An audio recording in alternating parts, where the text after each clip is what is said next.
तमाम खींचातानी के बीच आज आखिरकार एनडीए ने सरकार बनाने का दावा पेश कर दिया। पुराने संसद भवन के सेंट्रल हॉल में सर्वसम्मति से कार्यवाहक प्रधानमंत्री नरेंद्र मोदी को एनडीए संसदीय दल का नेता चुना गया।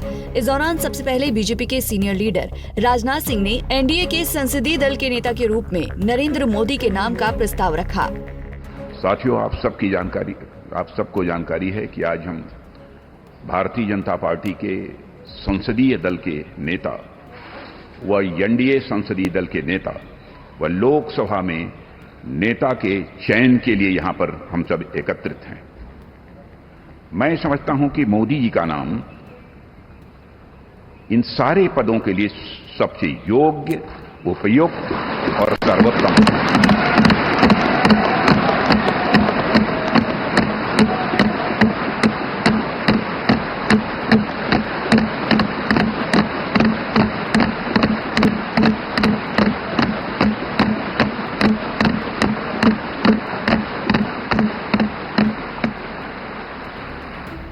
तालियों की गड़गड़ाहट ने ये साबित कर दिया कि तीसरी बार मोदी सरकार। राजनाथ सिंह के प्रस्ताव को एनडीए के सभी लीडर्स ने सर्वसम्मति से पास किया। प्रस्ताव के दौरान टीडीपी चीफ चंद्रबाबू नायडू और बिहार के मुख्यमंत्री नीतीश कुमार प्रधानमंत्री नरेंद्र मोदी के साथ मंच पर मौजूद रहे। इस समय का एक वीडियो भी निकलकर सामने आया जिसमें ऐसा कहा कि नीतीश कुमार ने प्रधानमंत्री नरेंद्र मोदी के पैर छूने की कोशिश की, तो वहीं दूसरी तरफ प्रधानमंत्री नरेंद्र मोदी के ठीक बगल में बैठे चंद्रबाबू नायडू न जाने किस बात पर पीएम मोदी से हाथ मिलाकर ठहाका लगाते नजर आए। इस पैर छूने की कहानी को या फिर ठहाका लगाने की हकीकत को क्या समझा जाए कि विपक्षी ब्लॉक इंडिया का शीर्ष नेतृत्व चंद्रबाबू नायडू को और नीतीश कुमार को अपने पाले में खड़ा करने में पूरी तरह विफल हो चुका है। अगर ऐसा नहीं है तो अभी तक इंडिया की तरफ से सरकार बनाने का दावा क्यों नहीं पेश किया गया? क्या विपक्ष वाकई में 18वीं लोकसभा में एक बेहतर मजबूती के साथ विपक्ष की ही भूमिका निभाना चाहता है, या फिर खिचड़ी कुछ और है, कहीं और पक रही है, जो मोदी, शाह, नड्डा की नजरों से कोसों दूर है? फिलहाल एनडीए के संसदीय दल के नेता के तौर पर नरेंद्र मोदी के नाम के प्रस्ताव का समर्थन करते हुए अमित शाह ने कहा कि ये प्रस्ताव केवल यहाँ बैठे लोगों की इच्छा नहीं है, ये देश के 140 करोड़ लोगों का प्रस्ताव है। साथियों, ये प्रस्ताव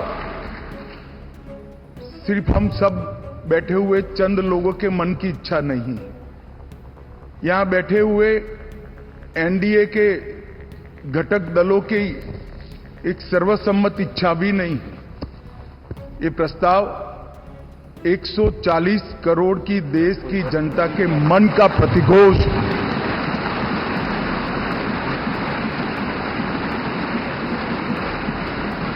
कश्मीर से कन्याकुमारी और कामाख्या से द्वारका तक इतने विस्तृत भूभाग के अंदर देश के हर कोने से, हर तहसील से, हर कॉन्स्टिट्यूएंसी से एक आवाज सामान्य रूप से उभर कर आई है कि इस देश का नेतृत्व अगले 5 साल के लिए श्री नरेंद्र मोदी करें। इस सब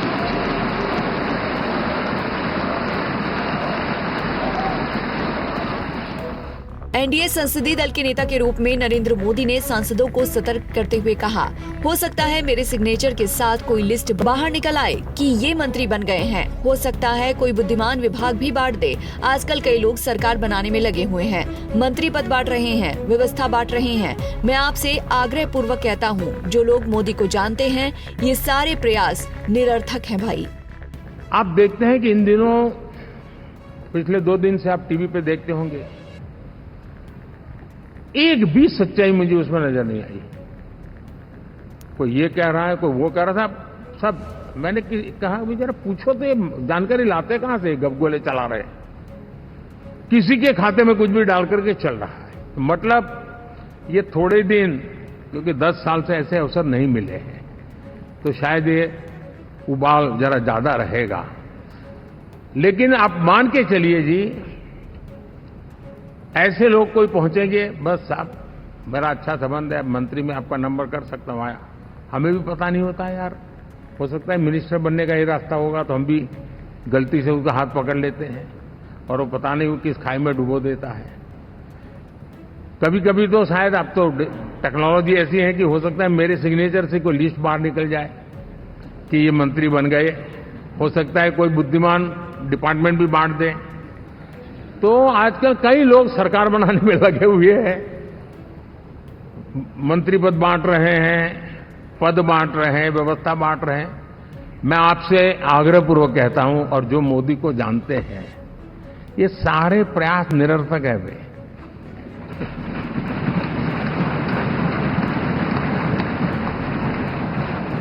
आप भी किसी का फोन आ जाए तो 10 बार वेरीफाई कीजिए कि जिसने फोन किया है वो सचमुच में अथॉरिटी है। अदरवाइज कोई भी कहे भाई आपका नाम हो गया है, सुबह परिवार को बुला लीजिए, शपथ समारोह में आना है, हो गया। तो ऐसी गपबाजी करने वाली एक बहुत बड़ी फौज रहती है। कुछ लोग आदतन करते रहते हैं, कुछ लोगों को मजाक आती है लेकर, और कुछ लोग बदिरादे से करते हैं।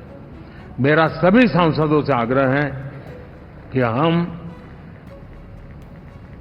इन सारे षड्यंत्रों का शिकार न बने। एनडीए की बैठक में नरेंद्र मोदी को संसदीय दल का नेता चुने जाने के बाद राष्ट्रपति के समक्ष सरकार बनाने का दावा किया गया है। एनडीए नेताओं ने राष्ट्रपति द्रौपदी मुर्मू को समर्थन पत्र सौंप दिया है।